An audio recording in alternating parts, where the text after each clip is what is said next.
किस तरह की कोऑर्डिनेशन की जो टीम थी वो बीजेपी ने तैयार करी कि आज कार्यकारिणी बनने के बाद आप चारों प्रवक्ताओं को कांगड़ा का रुख करना ही पड़ा। पहले आप लोग बेरुखी करते हैं कांगड़ा के साथ और उसके बाद अपना रुख जो है वो इकट्ठे एक साथ सामने आते हैं। टीम बहुत बढ़िया है क्योंकि इसी टीम ने जो है वो चुनावी वर्ष में जाना है। जो एक सीनियर होने का तमगा है, जो उनकी कदर होनी चाहिए, वो तो नहीं हो पाई ना। वरिष्ठ प्रवक्ता में आपके त्रिलोक कपूर जी का नाम है। उनको महामंत्री पद से हटाया, वरिष्ठ प्रवक्ता के ऊपर ले आए, ये कौन सा सिस्टम है? वोट कांगड़ा से अहम नहीं लगते हैं क्या? तमाम जितने भी विधायक हैं उनको एक तरह से कहूँ कि एडजस्ट कर दिया गया कि भैया बोलना मत, हमने आपको आपकी पोस्ट दे दी है, संगठन में हिस्सेदारी दे दी है। लेकिन कांगड़ा में तो किस्सा तमाम होता हुआ नजर आ रहा है। हिमाचल प्रदेश में राज्यसभा में 3 सांसद हैं। एक सिकंदर जी हैं, इंदु गोस्वामी के रूप में, और हर्ष महाजन के रूप में भारतीय जनता पार्टी ने कांगड़ा को बहुत बड़ा प्रतिनिधित्व दिया है। आपने सिकंदर जी का जिक्र किया, अब मैं चलता हूँ नदौन विधानसभा क्षेत्र में जहाँ से मुख्यमंत्री हैं खुद। वहाँ पर वंदना योगी को आप एडजस्ट कर देते हैं महिला मोर्चा में, सिकंदर जी को एडजस्ट कर देते हैं महामंत्री में, तो ये एक जगह प्रेशर नहीं बिल्ड हो रहा है? हमारा एक स्पोक्समैन वहाँ के विधायक हमीरपुर के हैं कि बीजेपी के भीतर ये चर्चा है कि आपने लोगों को खत्म करने का एक तरीका जो है वो इजाद कर दिया। अब सुनिएगा मेरी बात कि वहाँ पर आशीष शर्मा के सामने चुनौती पेश कर दी भाजयुमो के खाते से, ठीक है जी। इसी तरह से राजेंद्र राणा को आपने स्पोक्समैन बना दिया। अनुसूचित जाति लीडर हैं, वो बहुत दमदार नेता हैं, वो राज्यसभा में सांसद है, वाइस चांसलर रहे हैं, उनको लोकसभा। मैं वही चीज बोल रहा हूँ। अब यही आरोप आपकी पार्टी के भीतर है कि आप अगर किसी का पेट भरने पे उतारू होती है बीजेपी तो डट के भर देती है। शांता कुमार जी ने लेगेसी संभाली, उस लेगेसी को ने धूमल जी को दिया, धूमल जी ने उस लेगेसी को जयराम ठाकुर जी को दिया। पार्टी एक साइकिल से चलती है। जयराम ठाकुर जी की लेगेसी का जिक्र किया कि आगे ट्रांसफर होती जा रही है, क्या 2027 में लेगेसी फिर ट्रांसफर होगी? आपके अखबार के वरिष्ठतम नेता हैं सोनी जी हैं, वो आगे अपनी लेगेसी को शिफ्ट करेंगे, ये चक्कर चला रहता है। आपको कैसा महसूस होता है कि मैं इतने दिनों से इसी चक्कर में गोल गोल घूमे जा रहा हूँ? आप शांता जी के साथ काम कर चुके हैं, आज शांता कुमार तो गोल गोल क्या करने थे, वो तो गोल ही कर दिया आप लोगों ने। वो तो अपनी बोलवाणी से थोड़ा सा सेंटर में रहते हैं। आप चुनाव लड़ेंगे भी, आप चुनाव लड़ पाएंगे भी। आखिरकार कुल मिलाकर के कुल मिलाकर कांग्रेस के परिवारवाद को भी डोने शुरू हो गए शर्मा जी। बीजेपी वाले इस चीज से इनकार नहीं किया जा सकता। कांग्रेस हो या बीजेपी हो, यूथ को आप लोग एक टूल समझते हैं, वोट बैंक समझते हैं, इस चीज से इनकार नहीं किया जा सकता। यूथ के लिए आपकी बीजेपी ने क्या किया था और आज की डेट में कांग्रेस क्या कर रही है, सबको नजर आ रहा है। कोई भी सरकार हिमाचल प्रदेश जैसी जगह में सबको सरकारी नौकरी नहीं दे सकती। मुख्यमंत्री स्वावलंबन योजना के तहत क्या आपको पता है कि सिराज कंस्टिट्यूंसी में कितनी जेसीबी बंटी थी? आज सिराज में इतना कुछ हो गया, उसके लिए फिर जिम्मेदार कौन है? नहीं, चाहे शांता कुमार जी बने तो पालमपुर की वर्किंग हुई, धूमल जी बने तो थोड़ा सा हमीरपुर की हुई, जयराम जी बने तो मंडी की हुई, वीरभद्र जी बने तो रोडू की वर्किंग होती। आज की डेट में यूथ चीख रहा है और इन कांग्रेसियों ने बोला था कि 5 लाख जॉब देंगे और आप इस 5 लाख के मुद्दे को भुनाते हो। आप लोग, आपके राज में भी पेपर लीक हुए, आपकी वजह से ये स्यापा भी पड़ा कि आज तक जो कमीशन है वो, या इनकी लापरवाही कहें कांग्रेस की या दूसरों की, वो नहीं चल पा रहा है। जैसे वाजपेयी जी ने यहाँ पे इनकम टैक्स का और एक्साइज का पैकेज दिया था। पैकेज से बात आई, राहत पैकेज क्यों नहीं मिल रहा? ये सवाल नंदा जी के साथ भी मेरा रहेगा। आप लोग गए दिल्ली, सरकार आपकी, आप लोग गए हिमाचल के लोग, कांग्रेस और बीजेपी की आपकी सरकार है केंद्र में, बाकी तो मान लिया जो NHI की वजह से नुकसान हो रहा है वहां पर आप लोगों की आवाज क्यों बुलंद नहीं होती? वहां पर उन चीजों को लेकर आप लोग क्यों नहीं जाते दिल्ली में? ले जाइए ना, एक बार खारिश हटा दीजिए कांग्रेस की भी, चलो भाई बैठो, हम भी बीजेपी वाले बैठ रहे, आप भी चलो। नहीं आते हैं फिर गुनाहगार हैं। ये सामान्य भाषा में कहूं तो कपड़े उतार के रखो, तो आप क्यों नहीं रख रहे? आप क्यों कपड़े एक दूसरे के ढक के रखते हैं? और पत्रकारों को उसके रोकने के लिए उन्होंने फट्टा लगा दिया सचिवालय के बाहर कि पत्रकार अलाउड नहीं है, आप पहले बिल्ला दिखाइए कि मैं पत्रकार हूं कि नहीं है। अरे ऐसा कौन सा पत्रकार जगत में जो है वो बम लेके आ रहे हैं अंदर? पब्लिक इश्यूज पे आप नहीं बोलते, आप लोग सिर्फ पॉलिटिकल इश्यूज पे बोलते हैं।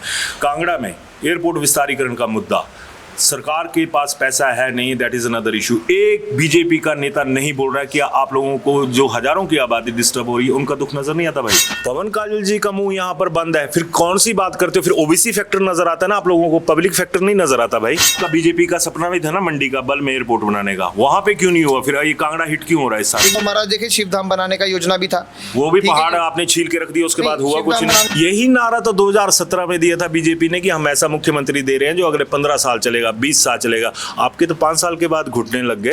मतगणना के अंदर जो है वो भ्रष्ट गणना हुई, सरकार आपकी थी और भ्रष्ट गणना कांग्रेस की। देखिए ऐसा क्या हो गया कि मेरा भाई अगर हार जाएगा तो क्या हो जाएगा। 2017 में किसने, मुख्यमंत्री सुखविंदर सिंह सुक्खू ने करवाई थी गणना, जब सुजानपुर में देखिए जब रिजल्ट आ गया तो मुख्यमंत्री अगर 2-3 सीटों पे वहां पे घूम भी लेते हैं तो वहां का डिप्टी कमिश्नर बोलता है चलो यार ऑब्लाइज कर लेता, अगली पोस्ट तो मिल जाएगी। तो अनु भी पता, मुंजू भी पता।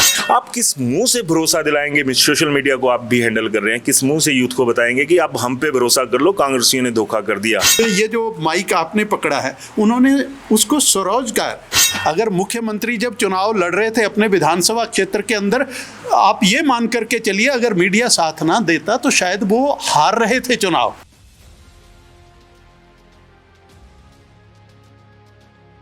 अभिवादन स्वीकार करें, मैं उदय पठानिया। और आज एक बहुत बड़ी डेवलपमेंट है अगर स्ट्रक्चरल हिसाब से देखा जाए कि हाल ही में बीजेपी की जो राज्य कार्यकारिणी थी उसकी घोषणा हुई थी और उसमें एक चीज़ निकल कर सामने आई थी जिसका जिक्र दिव्य हिमाचल के माननीय संपादक अनिल सोनी ने भी किया था। उन्होंने अपने संपादकीय में लिखा था कि कांगड़ा हानिकारक है और उस एडिटोरियल को ज़रूर पढ़िएगा। खैर जो बाकी चीज़ें हैं वो बात की बात है, लेकिन आज भाजपा के जो प्रवक्ता हैं जिनके जिम्मे पर एक तरह से कहें कि पूरी भाजपा का जिम्मा है इनके ऊपर, तो आज मेरे साथ हैं संदीपनी भारद्वाज जी और साथ में राकेश संजय शर्मा जी और करण नंदा जी, साथ में विश्व चक्षुपुरी भी हैं। तो 4 जो अतिथि हैं हमारे, ये हमारे साथ हैं। तो आज इन्हीं मुद्दों पर बात करेंगे। सबसे पहले आप स्टेट कोऑर्डिनेटर, तो मैं ये पूछना चाहूँगा कि किस तरह की कोऑर्डिनेशन की जो टीम थी वो बीजेपी ने तैयार करी कि आज कार्यकारिणी बनने के बाद आप चारों प्रवक्ताओं को कांगड़ा का रुख करना ही पड़ा। पहले आप लोग बेरुखी करते हैं कांगड़ा के साथ और उसके बाद अपना रुख जो है वो इकट्ठे एक साथ सामने आते हैं। देखिए समन्वय कोऑर्डिनेशन ये हमारा काम है और भले दायित्व दूसरी बारी मिला है और सारे नेतृत्व ने जो है विश्वास किया है कि किस प्रकार से कोऑर्डिनेशन करना है। तो उसके बाद तुरंत जो है वो सभी ने ये निर्णय लिया कि जितने पार्लियामेंट वाइज हम प्रवास करने का प्रयास करेंगे। और रही बात संतुलन बनाने की और कोऑर्डिनेशन की, तो टीम बहुत बढ़िया है क्योंकि इसी टीम ने जो है वो चुनावी वर्ष में जाना है और सरकार और सत्ता के बीच में जो है ये टीम एक बहुत महत्वपूर्ण जो है एक योगदान देने वाली है। और अगर आप देखेंगे किस प्रकार से जो है वो जिस पे पहले दिन जो है वो पदाधिकारियों की एक लिस्ट आती है, दूसरे दिन प्रवक्ताओं की लिस्ट आती है, तो ये जो है ये 2 अलग आयाम है। तो आयाम का मतलब होता है कि जो मीडिया का विभाग है वो एक डिपार्टमेंट की तरह चलता है और उसके अंदर किस प्रकार से आपके जो है वो मुख्य प्रवक्ता होते हैं, मीडिया के प्रभारी होते हैं, संयोजक होते हैं, वरिष्ठ प्रवक्ता होते हैं। इस प्रकार से एक जो है मीडिया का काम जो है वो बहुत बड़ा बन चुका है। आप देखेंगे कि हिमाचल प्रदेश में भी जो है वो खंड स्तर पे भी जो है वो मीडिया का काम चल रहा है। तो खंडों के हिसाब से अगर आप देखेंगे तो आपकी जो टीम है वो बहुत बढ़िया बनी है और इसके अंदर जो आपका एंगल ऑफ रिप्रेजेंटेशन है, कांगड़ा को इसको अंदर बहुत महत्वपूर्ण रिप्रेजेंटेशन मिला है। आपके पास देखिए यहाँ पर आपके पास संयोजक के रूप में, सह संयोजक के रूप में जो है वो चक्षु जी है, देरा से संजीव जी है। मैं ओवरऑल बीजेपी की बात कर रहा हूँ। अगर आपने तालमेल का जिक्र किया, चक्षु बहुत जूनियर हैं इस फील्ड में, मुंह पे बोल रहा हूँ, और इनके बराबर आपके तमाम विधायक बैठ जाते हैं, आके तमाम चीज़ें हो जाती हैं, तो फिर जो एक सीनियर होने का तमगा है, जो उनकी कदर होनी चाहिए, वो तो नहीं हो पाई ना। नहीं, देखिए जो यहाँ से रिप्रेजेंटेशन मिली है तो वरिष्ठ प्रवक्ता में आपके त्रिलोक कपूर जी का नाम है। उनको महामंत्री पद से हटाया, वरिष्ठ प्रवक्ता के ऊपर ले आई, ये कौन सा सिस्टम है? देखिए 2 बारी महामंत्री रह चुके हैं और 2 बारी महामंत्री के साथ साथ उन्होंने अपने दायित्व का बहुत अच्छा निर्वहन किया है। और उसके बाद पार्टी जिस प्रकार से जो है वो चुनावी वर्ष में जारी है, तो इस प्रकार से लगता है कि जितने भी प्रत्याशी जिन्होंने चुनाव लड़ा है उनको चुनावी वोट बांधने और कुनबा बढ़ाने की आवश्यकता है।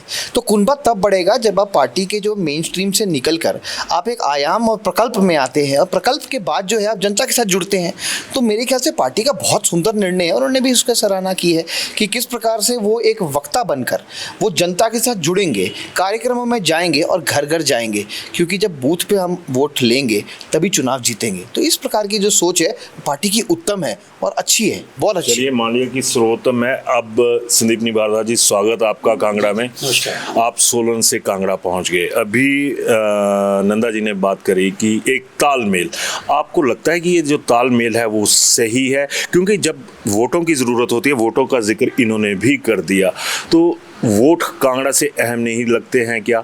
तमाम जितने भी विधायक हैं उनको एक तरह से कहूँ कि एडजस्ट कर दिया गया कि भैया बोलना मत, हमने आपको आपकी पोस्ट दे दी है, संगठन में हिस्सेदारी दे दी है।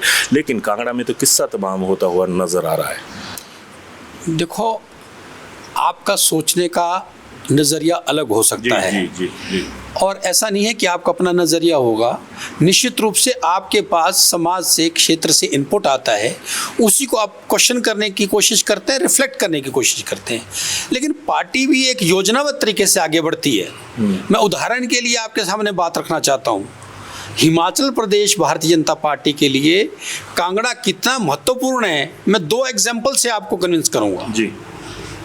हिमाचल प्रदेश में राज्यसभा में 3 सांसद हैं। एक सिकंदर जी हैं, वो हमीरपुर से हैं।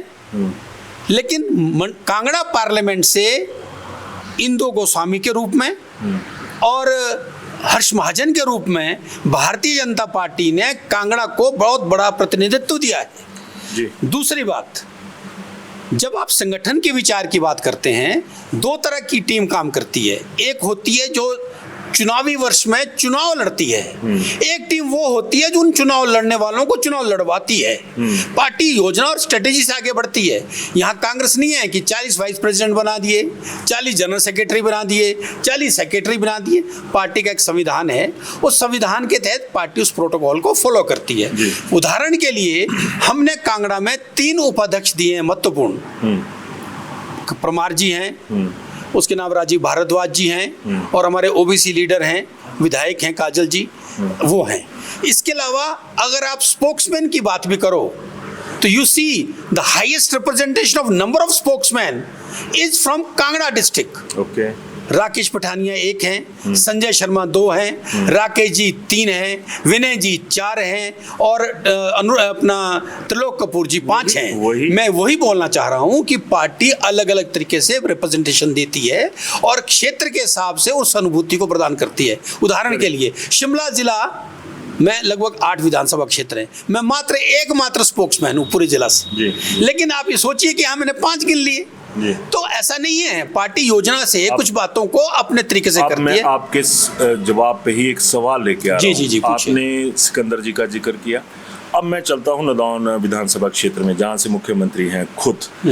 वहां पर वंदना योगी को आप एडजस्ट कर देते हैं महिला मोर्चा में, सिकंदर जी को एडजस्ट कर देते हैं महामंत्री में। तो ये एक जगह प्रेशर नहीं बिल्ड हो रहा है? हमारा एक स्पोक्समैन वहां के विधायक हमीरपुर के हैं, उनको हमने स्पोक्समैन पार्टी का बनाया है। वही बात करें तो आपकी बीजेपी के भीतर ये चर्चा है कि आपने लोगों को खत्म करने का एक तरीका जो है वो इजाद कर दिया। अब सुनिएगा मेरी बात, कि वहां पर आशीष शर्मा के सामने चुनौती पेश कर दी भाजयुमो के खाते से, ठीक है जी। इसी तरह से राजेंद्र राणा को आपने स्पोक्समैन बना दिया टॉप 3 में। उसके नीचे बकाया भाजपा के नेता आ गए। तो ये कहाँ का सत्ता संतुलन हुआ या संगठन का संतुलन? ये कैसे इसको आप चीज को डिफाइन करेंगे? मैंने आपसे फिर से बोल दिया कि पार्टी बहुत सारी योजनाओं को इंटरनल करती है। That is not for the public domain, that is for the internal arrangements. But आपकी लेकिन पब्लिक में है। हाँ, बॉडी पब्लिक में है, लेकिन आप मुझे बताओ कि क्या रिप्रेजेंटेशन की कमी की है? हमारे अनुसूचित जाति लीडर हैं, वो बहुत दमदार नेता हैं, वो राज्यसभा में सांसद है, वाइस चांसलर रहे हैं, उनको लोकसभा। मैं वही चीज बोल रहा हूँ। अब यही आरोप आपकी पार्टी के भीतर है कि आप अगर किसी का पेट भरने पे उतारू होती है बीजेपी तो डट के भर देती है। ऐसा कि ये पद भी आप लीजिए, ये पद भी आप लीजिए, और जब संगठन की बात आ जाती है तब भी वहां पे। यहाँ पे एक बात और, आप मुझे कोई एक अपेक्षित कार्यकर्ता बता दीजिए जो वहाँ अपेक्षित महसूस कर रहा हो। ऐसा नहीं है, हमारे बहुत स्टारवर्ड लीडर हैं वो, हमारे अनुराग जी बहुत बड़े नेता हैं वहाँ से, अपने आप में एक बहुत बड़े लीडर हैं वो। नहीं, अनुराग जी फिर से हिमाचल की राजनीति में बहुत अच्छा कार्य कर रहे हैं, देश की राजनीति में अच्छा कार्य कर रहे हैं, लेकिन सब समय की बात है, समय की बात होती है हर बार। देखो एक चक्र होता है, शांता कुमार जी ने लेगेसी संभाली, उस लेगेसी को ने धूमल जी को दिया, धूमल जी ने उस लेगेसी को जयराम ठाकुर जी को दिया। पार्टी एक साइकिल से चलती है और यहाँ को परिवारवाद से पॉलिटिक्स नहीं चलती है। बताइए कि अब जयराम ठाकुर जी की लेगेसी का जिक्र किया कि आगे ट्रांसफर होती जा रही है, क्या 2027 में लेगेसी फिर ट्रांसफर होगी? नहीं, ये एक तो ये वाला प्रश्न जो है मेरे जुरिडिक्शन में नहीं आता है, इसका मैं आपको उत्तर देने के लिए उपयुक्त व्यक्ति नहीं हूँ। लेकिन इतना जरूर है कि भी राजनीति में देखो उन्होंने एक बहुत बड़ा वो किया, 10 में से 9 सीटें उन्होंने मंडी से जीती, वो एक स्थापित लीडर पूरे प्रदेश के हैं और लोगों के बीच में मिलते जुलते हैं। लेकिन मैंने तो आपसे ये कहा कि जनरेशन बदलती है। आज देखो चक्षु जी आपके सामने हैं, संजय जी हैं, हमने 90-92 से लेकर के 2002-07 तक काम किया, जिला अध्यक्ष रहे हैं, प्रदेश में रहे हैं। आज पार्टी ने फिर से स्पोक्समैन का दायित्व दूसरी बार दिया है।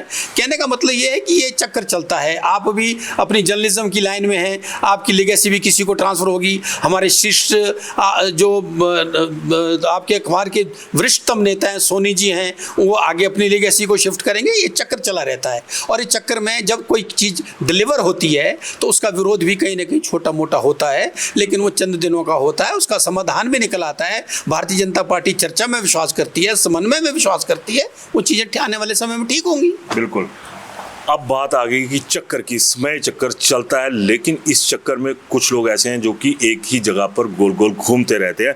और सियासत में अगर मैं कहूँ, संगठन में मुंह पे बोल रहा हूँ, संजय शर्मा जी मेरे साथ बैठे हैं और दिखाइएगा संजय शर्मा जी को। यहाँ पर आपको पोजीशन नजर आ रही होगी कि यहाँ पर भी ये अगर मैं कहूँ कि सियासी तौर पर पिछड़े हुए साबित हो रहे हैं, बिल्कुल एक डिस्टेंस पे बैठे हैं। तो शर्मा जी मेरे को आपके पास ही आने पड़ना, क्योंकि आप पिछड़े घोषित हो चुके हैं। नहीं। तो आपको कैसा महसूस होता है कि मैं इतने दिनों से इसी चक्कर में गोल गोल घूमे जा रहा हूँ? देखिए राजनीति और पत्रकारिता ये एक ऐसे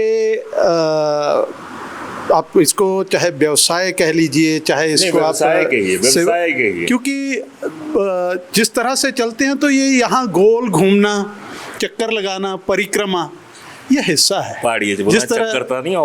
जिस तरह से सूर्य जो है वो दिन और रात के बीच में चक्कर लगाता है, शुक्ल पक्ष कृष्ण पक्ष, शुक्ल पक्ष और कृष्ण पक्ष आता है, तो राजनीति में भी आप शांता जी के साथ काम कर चुके हैं।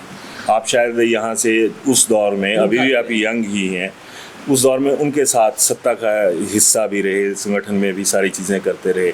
आज शांता कुमार तो गोल गोल क्या करने थे, वो तो गोल ही कर दिया आप लोगों ने। वो तो अपनी बोलवाणी से थोड़ा सा सेंटर में रहते हैं, लेकिन आपके ऊपर क्या ऐसा ठप्पा था संजय शर्मा कि आप उलझ कर रह गए? देखिए राजनीति में सबसे बड़ा जो दायित्व होता है किसी भी व्यक्ति के लिए, वो दायित्व है कार्यकर्ता का।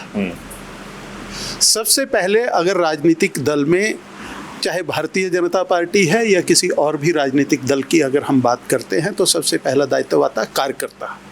और कार्यकर्ता एक ऐसा दायित्व है जो पदों के बीच में बांटा नहीं है। पद एक व्यवस्था के अनुसार आते हैं और जाते हैं, लेकिन सबसे महत्वपूर्ण बात आती है कि आपकी निष्ठा।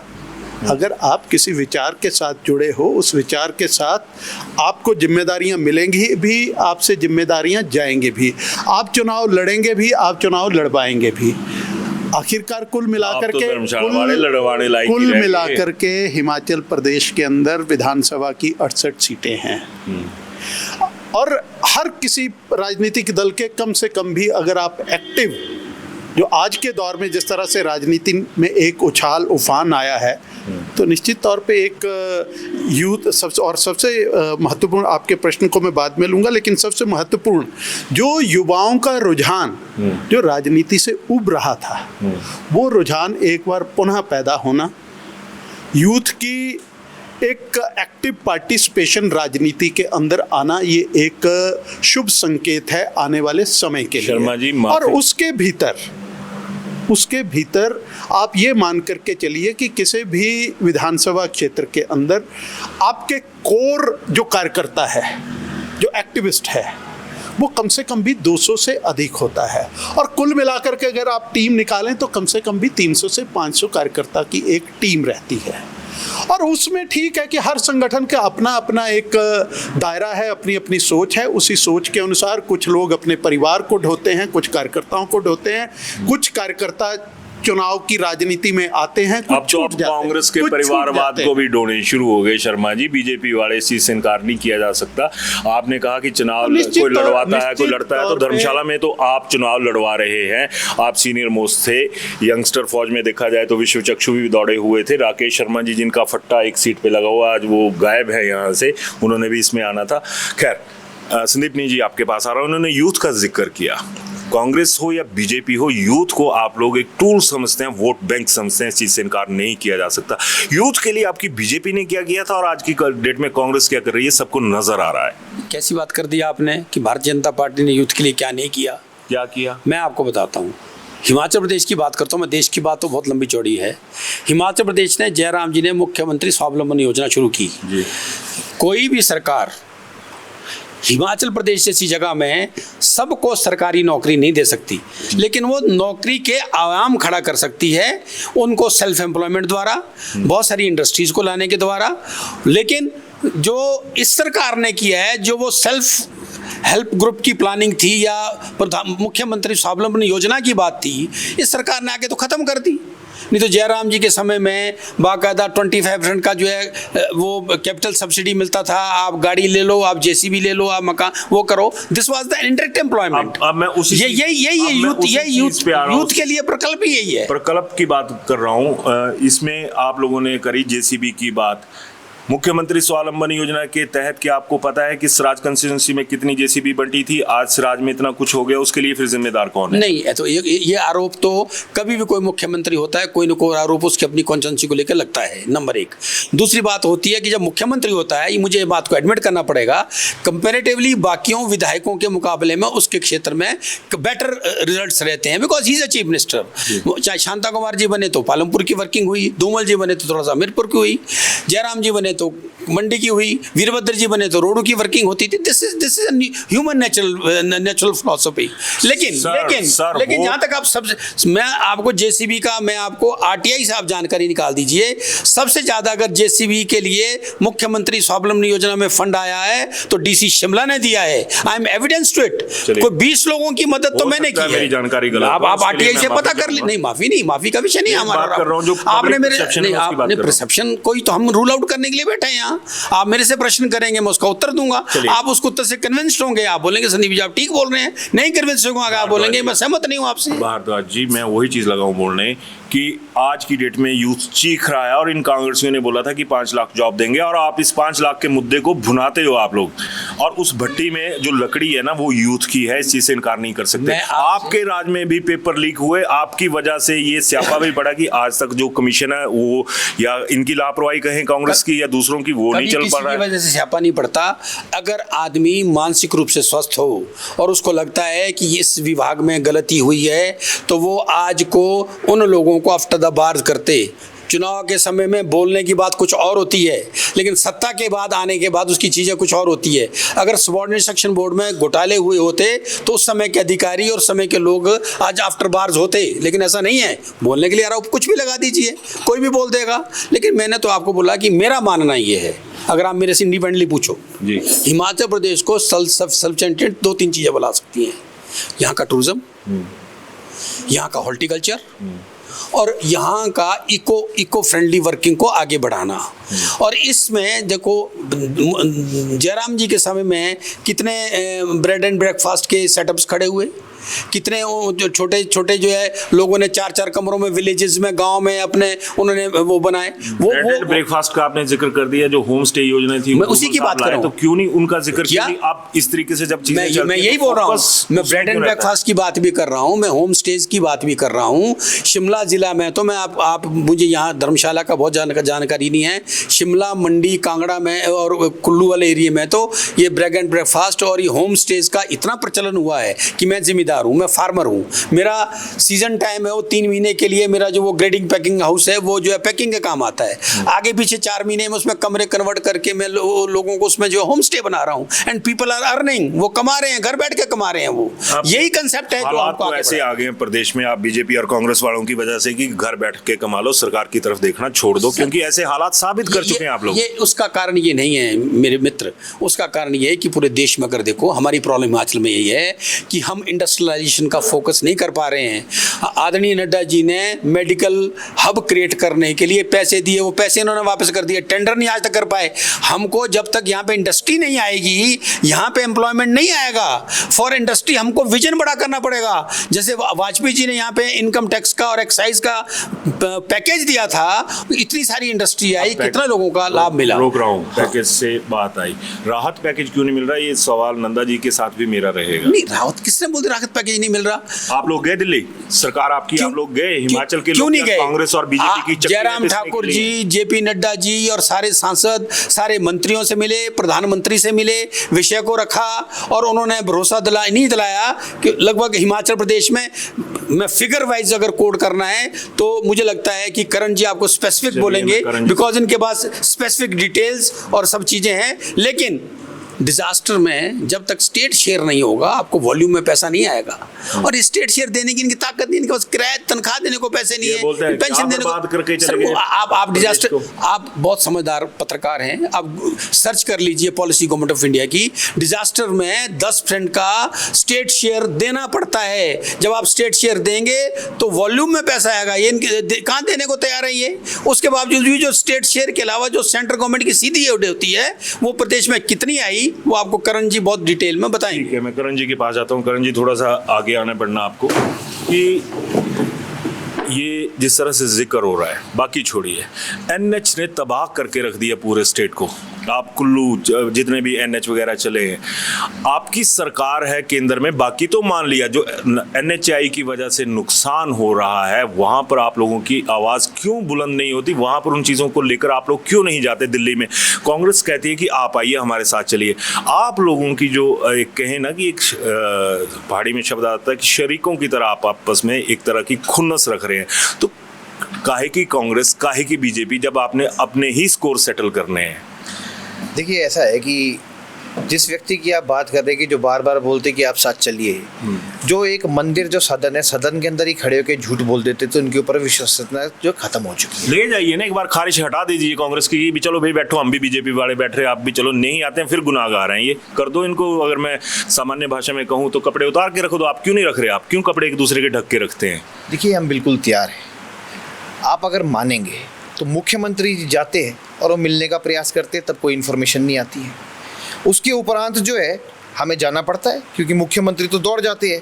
और आप देखेंगे कि दिल्ली में 40 कमरे जो हिमाचल भवन और सदन में रोके जाते हैं, और ऐसा नहीं है, अपने मित्रों की टोली भी ले जाते हैं, और साथ में जो है अपने प्रिंसिपल सेक्रेटरीज की टोली भी ले जाते हैं, और उसके बाद मिलते हैं। पर मिलता क्या उनको? क्योंकि रिप्रेजेंटेशन नहीं होती है। निर्मला सीतारमण वाली बात करने दो मेरे को। निर्मला सीतारमण फाइनेंस मिनिस्टर थी, तो वहाँ से जो है मुख्यमंत्री जाते हैं और बोलते हैं देखिए जी आपदा पैकेज में ये हो गया, वो हो गया। अरे बोलते कागज़ तो पूरे नहीं है।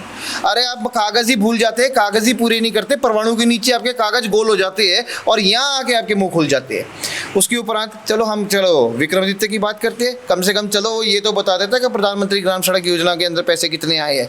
अब आज ही पढ़ लीजिए, विक्रमादित्य ये बोलते 593 करोड़ सेंक्शन हो गए, इतनी सड़कें बनेगी, 5 हम नेशनल हाईवेज को जो है इतने रोड देंगे, हम किसी के साथ भेदभाव नहीं करेंगे। उसके उपरांत जितने भी प्रधानमंत्री ग्राम सड़क की योजनाएं हैं, हर साल जो है वो 2700 करोड़ रुपए जो प्रधानमंत्री ग्राम सड़क योजना के अंतर्गत आता है। तो विक्रमादित्य जी बताते हैं, पर मुख्यमंत्री तो वो भी गोल कर जाते हैं। आप देखिए, जो नेशनल डिजास्टर का जो प्रोजेक्ट में बात कर रहा था, जब मेरी पत्रकार वार्ता चल रही थी भाई साहब की, उसमें 2800 करोड़ का वो प्रोजेक्ट आया, और यहाँ से उन्होंने वो पत्र ही गायब कर दिया कि वो पत्रकारों का नाम मिले। और पत्रकारों को उसके रोकने के लिए उन्होंने फट्टा लगा दिया सचिवालय के बाहर कि पत्रकार अलाउड नहीं है, आप पहले बिल्ला दिखाइए कि मैं पत्रकार हूँ कि नहीं है। अरे ऐसा कौन सा पत्रकार जगत में जो है वो बम लेके आ रहे हैं अंदर? ठीक है जी, आप देखिए उस नोटिफिकेशन को छुपाने के लिए, उन आंकड़ों को छुपाने के लिए मुख्यमंत्री पहराबंदी कर देते हैं, चौतरफा पहराबंदी, और उसके आप बोलते हैं साथ चलिए साथ चलिए साथ चलिए। ये डबल चेहरा जो है मुख्यमंत्री का, ये नहीं चलेगा। आपने पत्रकारों की बात कर दी, इसके लिए तो मैं आपका आभार भी करूंगा कि आपने इस मुद्दे पे बोला कि वहां पर एंट्री बैन है, कि भैया आप अगर सरकार द्वारा मान्यता प्राप्त पत्रकार हैं तो जाइए, बकाया कोई पत्रकार जो है वो मान्यता प्राप्त नहीं माना जाएगा। अब उसी चीज़ पे आ जाए, मान्यताओं की बात। केंद्र में आपकी सरकार है, NHAI के जो प्रोजेक्ट चले हुए पूरे के पूरे पहाड़ छील के रख दिए, पूरी ये कर दी, तब आप लोगों की नींद क्यों नहीं होती? तब क्यों नहीं इनको आप जाके बोलते? पब्लिक इश्यूज़ पे आप नहीं बोलते, आप लोग सिर्फ पॉलिटिकल इश्यूज़ पे बोलते हैं। कांगड़ा में एयरपोर्ट विस्तारीकरण का मुद्दा, सरकार के पास पैसा है नहीं, दैट इज अनदर इशू। एक बीजेपी का नेता नहीं बोल रहा है कि आप लोगों को जो हजारों की आबादी डिस्टर्ब हो रही है उनका दुख नजर नहीं आता भाई? देखिए ऐसा है कि जितनी भी ये दिक्कतें आती है, ये आती है जब गवर्नमेंट जो है DPR बनाती है, और गवर्नमेंट जब पहला प्रोजेक्शन प्लान बनाती है उसके अंदर इनवाइट करते हैं कि भैया किसी को आपको जो है उसके अंदर ऑब्जेक्शन है तो बोलिए। अब 3 बारी जो है वो चाहे पेपर में हो, चाहे डिपार्टमेंट में हो, चाहे नोटिफिकेशन में हो, तब ऑब्जेक्शंस कोई नहीं देता है। अभी संदीपनी भारद्वाज जी ने एक जिक्र किया कि वहाँ पर उपाध्यक्ष जो है पवन काजल जी बना दिए गए। पवन काजल जी का मुंह यहाँ पर बंद है, फिर कौन सी बात करते हो? फिर OBC फैक्टर नजर आता है ना आप लोगों को, पब्लिक फैक्टर नहीं नजर आता भाई। देखिए वोट के साथ जोड़ना हर मुद्दे को जो है, लोगों के घर उजड़ रहे, वहां पर बीजेपी की आवाज बंद क्यों? जो जमीन है, डेवलपमेंट के साथ तो ये चीजें होंगी। जमीन का आप पैसा समर्थन करते हैं। दो बातें आप समझिए सर। देखिए जब भी बोलने दीजिए, देखिए मेरी बात अभी जो है मैं आपको बड़े अच्छे से समझाऊंगा। जो डेवलपमेंट का विषय है, आप हाई कोर्ट चलिए मेरे साथ, ठीक है? जितने भी आपको जो पैसे हैं ज़मीनों को मिले हैं विस्तारीकरण के, और जितने भी अपने ये पैसे हैं, उसका लगातार कोर्ट में केस चलता है कि अब 10 गुना बढ़ा दीजिए, 50 गुना बढ़ा दीजिए, 100 गुना बढ़ा दीजिए, और एफिडेविट के ऊपर एफिडेविट मिलते हैं। मैं आपको बता रहा हूँ, जितने भी ये एक्वायर जमीनें होती है, तो ये जमीन जो है वो एक्वायर की जाती है, रिहेबिलिटेट किया जाता है। ऐसा नहीं है कि आपका बीजेपी का सपना भी था ना मंडी का बल में एयरपोर्ट बनाने का, वहां पे क्यों नहीं हुआ? फिर ये कांगड़ा हिट क्यों हो रहा है इस सारे? देखिए ऐसा है, मंडी का सपना पूर्ण हो जाना था। ऐसे तो हमारा देखिए शिवधाम बनाने का योजना भी था, वो भी पहाड़ आपने छील के रख दिया, उसके बाद हुआ कुछ नहीं। बनाने का योजना भी था। अरे भैया ये कंसेक्यूटिव प्रोसेस होता है। भारतीय जनता पार्टी हमेशा ये कहती है कि एक मुख्यमंत्री के बाद फिर से वही मुख्यमंत्री आना चाहिए, और कम से कम सत्ता जो है वो 10 साल, 15 साल, 20 साल, 25 साल के लिए चलना चाहिए, तो आपको डेवलपमेंट दिखता है। ये नारा प्रधानमंत्री मोदी जी जब गुजरात में एक स्ट्रेच में मुख्यमंत्री रहे, तब जाके जो है गुजरात के अंदर जो है वो लेनिंग और सब कुछ गुजरात का जिक्र कर दिया, उसका सबूत भी है, आपका सक्सेस रेट भी है। यही नारा तो 2017 में दिया था बीजेपी ने कि हम ऐसा मुख्यमंत्री दे रहे हैं जो अगले 15 साल चलेगा, 20 साल चलेगा। आपके तो 5 साल के बाद घुटने लग गए। देखिए जनता के मैंडेट के आगे स्वीकार करना ही पड़ता है। दूसरी बात जो आपने बात करी कि घुटने लगे, देखिए जो मार्जिन ऑफ एरर था दैट वाज ओनली 1% से भी नीचे था। Only 1% margin is nothing, that is only good luck of Congress, nothing else. और मैं आपको बता रहा हूँ कई कॉन्स्टिट्यूएंसीज तो ऐसे हैं जहाँ पर मतगणना के अंदर जो है वो भ्रष्ट गणना हुई, ठीक है, और उसमें क्या हुआ, पर हमने ये सरकार आपकी थी और भ्रष्ट गणना कांग्रेस। देखिए यस, आपको मैं इलेक्शन कमीशन वहाँ पे इन्वॉल्व था। नो नॉट इलेक्शन कमीशन, मैं आपको बता रहा हूँ वहाँ पे डायरेक्ट जो है, जो आपका एक कॉन्स्टिट्यूएंसी आपके हमीरपुर में पड़ती है, उस चुनाव को जो है मुख्यमंत्री खुद खड़े होकर वहाँ पे गणना कराते हैं रात को। ऐसा क्या हो गया कि मेरा भाई अगर हार जाएगा तो क्या हो जाएगा? आज वो जीता। 2017 में किसने? मुख्यमंत्री सुखविंदर सिंह सुक्खू ने करवाई थी गणना, जब सुजानपुर में देखिए जब रिजल्ट आ गया, हाउ इलेक्शंस आर, उसमें क्या होता है कि जब मैंडेट पूरा क्रॉस कर गया कि भैया कांग्रेस की जो है सरकार बन गई, तो मुख्यमंत्री अगर 2-3 सीटों पे वहां पे घूम भी लेते हैं तो वहां का डिप्टी कमिश्नर बोलता है चलो यार ऑब्लाइज कर लेता, तो अगली पोस्ट तो मिल जाएगी। तो अनु भी पता, मुंजू भी पता। तो मैं आपको बता रहा हूँ कि मुख्यमंत्री का इन्फ्लुएंस कहीं ना कहीं था, क्योंकि सरकार तो में जो मुख्यमंत्री 36 के ऊपर भी था। देखिए अगर एक मंत्री अपने महकमे में अफसरों के ऊपर इन्फ्लुएंस नहीं रखेगा तो वो मंत्री काबिल नहीं है कि वो मंत्री रहे। और कुछ अच्छा करने के लिए अगर इन्फ्लुएंस कर रहा है या कुछ कर रहा है तो अच्छी बात है, पर मंत्री का अगर अफसरों पे कंट्रोल हो तो महकमा चलेगा, अगर मंत्री का अफसरों पे कंट्रोल नहीं तो महकमा नहीं चलेगा। चलिए लास्ट वाली तरफ आ रहा हूँ। पिछली बार आपने बोला कि OPS के चक्कर में हम रगड़े गए, हमें नुकसान हो गया। हालांकि जिस तरह से नंदा जी ने कहा कि बहुत बड़ा गैप नहीं था हार जीत में, जो मार्जिन था। अब किस मुंह से आप बोलेंगे, क्योंकि जयराम ठाकुर की जो सरकार थी उसके जख्म यूथ नहीं भूला, नई सरकार जो पुराने जख्मों को भी उधेड़ रही है, अभी तक रोजगार के कोई दरवाजे नहीं खुले। आप किस मुंह से भरोसा दिलाएंगे? सोशल मीडिया को आप भी हैंडल कर रहे हैं, किस मुंह से यूथ को बताएंगे कि आप हम पे भरोसा कर लो, कांग्रेसियों ने धोखा कर दिया? मैंने आपको दो चंद बातें बोली कि इस प्रदेश में self employment is the only way to give employment to the youths. हम आपको फिर से बोल रहे हैं कि आने वाले समय में हमको ये वॉल्यूम और बजट का प्रोविजन करना पड़ेगा ताकि हम सेल्फ एम्प्लॉयमेंट की तरफ लोगों को, युवाओं को फोकस करें, चाहे वो फिर ब्रेड एंड ब्रेकफास्ट के थ्रू हो, चाहे वो होम स्टे के थ्रू हो, चाहे कॉन्ट्रैक्टर्स बने, चाहे मशीनें बने, चाहे टैक्सियाँ मिले। These are the indirect way of doing the employment. Number 2, हमको लॉन्ग टर्म प्लानिंग करनी पड़ेगी। जैसे रेलवेज आ गई हैं बहुत नज़दीक तक, हमारी इंडस्ट्री क्यों नहीं आती थी? हमारा ट्रांसपोर्टेशन बहुत महंगा पड़ता था यहाँ से। अब जिस तरह से बिलासपुर रेलवे आ गई, भगवान करे वो आगे जाए, वो चीज़ें होने से इंडस्ट्रियलाइजेशन हमारे हिमाचल प्रदेश के अंदर गाँव की तरफ आएगा, और जब इंडस्ट्रियलाइजेशन गाँव की तरफ आएगा तो हमारी इंडस्ट्री जब गाँव में लगेगी तो यहाँ का एम्प्लॉयमेंट यूथ को मिलेगा।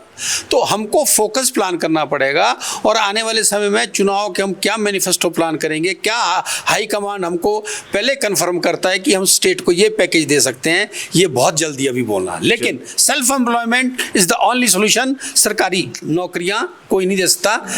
अपना हमारे डिप्टी सीएम साहब थे, वो बोलते हम तो 58 साल वाली नौकरी देंगे, और अब उन्होंने जो पक्की नौकरी तो कहाँ छोड़ो, वो कॉन्ट्रैक्ट भी उन्होंने ख़त्म कर दिए, ब्रीच कर रहे हैं उसको, जो आउटसोर्स पे लगाए हैं। चलिए, थैंक यू। लास्ट में संजय जी, महाभारत के संजय की तरह आपकी गर्दन भी एक बहुत बड़े उस पर टांग के रखी हुई है। अब आपको क्या लगता है कि ये जो जिस तरह की अभी तक की चर्चा हुई, इसका निचोड़ किस तरह से लेते हैं आप? नहीं, निचोड़ तो जिस तरह से कांग्रेस पार्टी ने, मुख्यमंत्री ने, जो आपने भी पूरा इलेक्शन कवर किया था 2022 का, और आपने देखा होगा पहला बिंदु उनके जो घोषणा पत्र था, पहला बिंदु पहली कैबिनेट की पहली बैठक के अंदर 1 लाख रोजगार दिया जाएगा। आज मुख्यमंत्री की भाषा बदल गई कि हमने 5 साल के लिए कहा था। और हद तो तब हो जाती है जब 2 या 3 रोज पहले, जब पत्रकारों में से आपकी ही बिरादरी में से एक व्यक्ति वहाँ पे, जो भाजपा ने वॉकआउट किया नौकरियों को लेकर के, रोजगार देने को लेकर के विधानसभा से वॉकआउट करते हैं, तो मुख्यमंत्री अपनी भाषा बदल जाते हैं। वो कहते हैं मैंने कहा था कि कांग्रेस पार्टी का कहना है कि हम रोजगार देंगे, लेकिन सरकारी का कहीं नहीं कहा। जबकि वहीं पे कंट्राडिक्शन आ जाती है। बहुत से विधायकों ने कहा कि ये उप मुख्यमंत्री सामने बैठे हैं, इन्होंने कहा था पक्की नौकरी, 58 साल वाली नौकरी ये हम देंगे, और उसको लेकर के उसके ऊपर मोहर लगाने वाली प्रियंका गांधी हैं। बिलासपुर की रैली में उन्होंने कहा कि नहीं कहा, उन्होंने घोषणा पत्र को हाथ में लहरा करके कहा कि अब मुख्यमंत्री ने तो पत्रकारों के ऊपर भी कि आप जो कर रहे हैं आपका भी, अब ये जो माइक आपने पकड़ा है, उन्होंने उसको स्वरोजगार, जबकि पत्रकार इस देश के अंदर वो प्रतिष्ठित प्राणी है जो खुद को तिल तिल करके जला करके समाज के भीतर समाज की आवाज़ को उठाने का काम करता है, और वो श्रमजीवी और बुद्धिजीवी दोनों का मिश्रण बन के, सारे भूखे जीवी भी है ना, किसी भी तरह की परिभाषा बना सकते हो। लेकिन मुख्यमंत्री का कटाक्ष कि ये भी तो स्वरोजगार, अरे भाई ये स्वरोजगार वो स्वरोजगार है जिसने मुख्यमंत्री को रोजगार लगाया है। अगर आप लोग आज का सोशल मीडिया, आज का प्रिंट मीडिया, आज का इलेक्ट्रॉनिक मीडिया अगर वीरभद्र सिंह के साथ लड़ते हुए सुखविंदर सिंह सुक्खू को ना दिखाते, उसकी आवाज़ को सामने ना लाते, अगर मुख्यमंत्री जब चुनाव लड़ रहे थे अपने विधानसभा क्षेत्र के अंदर, आप ये मान करके चलिए अगर मीडिया साथ ना देता तो शायद वो हार रहे थे चुनाव, और ऐसी घोषणा थी। लेकिन आप इसकी गंभीरता को देखिए कि मुख्यमंत्री कितने गंभीर है। पत्रकारों के ऊपर आप कटाक्ष कर रहे हो, आपका स्वरोजगार है भाई, आपका क्या हाथ है उसमें? वो तो अपनी मेहनत, अपनी बुद्धि से अपने श्रम से वो आगे बढ़ रहा है, तो आप वहीं से अंदाजा लगा। और आप दूसरी तरफ आप कह रहे हैं कि नरेंद्र मोदी ने कहा था कि 2 करोड़, एक तो भारतीय जनता पार्टी के घोषणा पत्र में 2014 का घोषणा पत्र आप उठा लीजिए, 2019 के लोकसभा चुनाव का घोषणा पत्र उठाइए और 2024 का भी उठा लीजिए। आप बताइए कि कहाँ भारतीय जनता पार्टी में अपने घोषणा पत्र में कहा कि हम 2 करोड़ रोजगार, हमने 2 करोड़ से भी अधिक देने का बात कर रहे हैं, हमने भी सरकारी क्षेत्र। और आज जो है, आज भारतीय जनता पार्टी के कार्यकर्ता होने के नाते हमें बताते हुए प्रसन्नता होती है कि हमने 2 करोड़ को कहा होगा, आज हमने डायरेक्ट और इनडायरेक्ट रोजगार मिलाकर के आज हमने कम से कम भी देश के अंदर 10 करोड़ से अधिक रोजगार सृजन जो है वो किए हैं, चाहे वो एमएनसीज हैं, चाहे वो प्राइवेट कंपनीज हैं, चाहे वो गवर्नमेंट हैं, चाहे सेमी गवर्नमेंट है, चाहे सेल्फ एम्प्लॉयमेंट है। तो भारतीय जनता पार्टी को, और उसके ऊपर मोहर कौन लगा रहा है? इस देश की जनता अगर बार बार मोहर लगाती है, मोहर ही भारी पड़ती है आम जनता के ऊपर, चाहे बीजेपी लगवा ले चाहे कांग्रेस लगवा ले, ये अलग इशू है। लेकिन साथ में अब मुख्यमंत्री ने जब पत्रकारों के ऊपर बात आती है, अब आप ये देखिए कि मुख्यमंत्री की संवेदनहीनता देखिए कि अपना विरोध भी नहीं सुन पाते हैं। अगर कोई विरोध करता है, पत्रकार अपनी भाषा में विरोध कर रहा है, तो पत्रकार के ऊपर भी एफआईआर है। अब इस प्रदेश के अंदर चीज आ गई, यहाँ पे एफआईआर हो रही है, नेशनल मीडिया पे ये आरोप लगता है कि ये बिक गए हुए हैं, तो कटघरे में तो बराबर हैं सारे के सारे। देखिए, जब मीडिया सच्चाई दिखाएगा, जब राष्ट्रीय मीडिया राष्ट्रीय मीडिया जो दिखा रहा है वो सच्चाई दिखा रहा है क्या? कांग्रेस और इंडी गठबंधन चाहता है कि उनको बिना कुछ किए सत्ता मीडिया जो है वो उनको सत्ता थाली में परोस कर दे। तो जब तक भैया जितनी मेहनत पत्रकार कर रहा है और जो अपेक्षा आपकी पत्रकार से है, वो अपेक्षा आपसे आपका समाज भी करता है। जब आप स्वयं एक दृष्टिकोण लेकर के जनता के सामने नहीं आएंगे, तब तक आपकी सत्ता के भीतर वापसी नहीं होगी। ये बात कांग्रेस पार्टी को समझनी है। ये बात बीजेपी को भी समझ लेनी चाहिए, क्योंकि हालात कुछ ऐसे ही हैं। खैर, आज जिस तरह से जिक्र हुआ कि प्रियंका गांधी यहाँ पर 5 लाख नौकरियों की बात करके गई थी, बिल्कुल सही कहा कि 5 लाख नौकरियों की बात हुई थी, वो भी नहीं हुआ। और इसी तरह से मंडी पूरा एक तरह से कहें कि तबाह होकर रह गया। तो ये भी एक सच्चाई है कि जब पीएम नरेंद्र मोदी मंडी में आते हैं तो सेपू बड़ी का जिक्र करते हैं, बाकी चीजों का जिक्र करते हैं। जब मंडी के फिक्र करने की जरूरत होती है तो मंडी के नेता भी सोए रहते हैं, चाहे वो बीजेपी के हों या कांग्रेस के। तो जब इन परिस्थितियों में ये तमाम चीजें चलती हैं तो फिर पिसता कौन है? आज संदीपनी भारद्वाज जी ने कह दिया कि स्वरोजगार जो है वो सही है, बिल्कुल सच बात कही इन्होंने कि ये जरूरी है। तो बेरोजगार भी खुद सोच ले कि जिन सत्ताधीशों के पास आप लोग चक्कर काटते हैं ना, वहां पर आपकी वैल्यू है क्या? आपके सपनों की वैल्यू है क्या? बीजेपी ने अपना संगठन खड़ा करना था, कर लिया, और आगे के लिए जो सत्ता का सफर है उसके ऊपर भी बीजेपी निकल चुकी है। कांग्रेस भी हाथ पांव मार रही है कि हम 2027 में आएंगे, और जो जनता से जुड़े मुद्दे थे वो विकास के नाम पर ढक दिए जाते हैं। विकास तो एक परिवार का भी रुक जाता है जब बच्चे को जॉब नहीं मिलती है। तो इस मुद्दे पर अपनी राय जरूर दीजिएगा और ये सोचिएगा कि आपके पालनहार हैं कौन, चाहे वो बीजेपी हो या कांग्रेस हो। इन चीजों को देखना बहुत जरूरी हो चुका है आज की डेट में। बातचीत कैसी लगी जरूर बताइएगा, और एक बार मैं फिर अपने चारों भाइयों का आभार व्यक्त करूंगा कि इन्होंने हमें वक्त दिया। धन्यवाद। शिमला होटल, घर के बाहर घर जैसा अपनापन। अपने वेकेशंस को सुनहरी यादों में पिरोएं शिमला होटल के साथ। राजसी वैभव और राजस्थानी आव भगत जो देगी आपको एक रॉयल फील। हिमाचल वासियों के लिए जयपुर में ठहरने का अपना hotel Shimla hotel. Heritage above 1, हवा महल रोड, चांदी की टकसाल, जयपुर।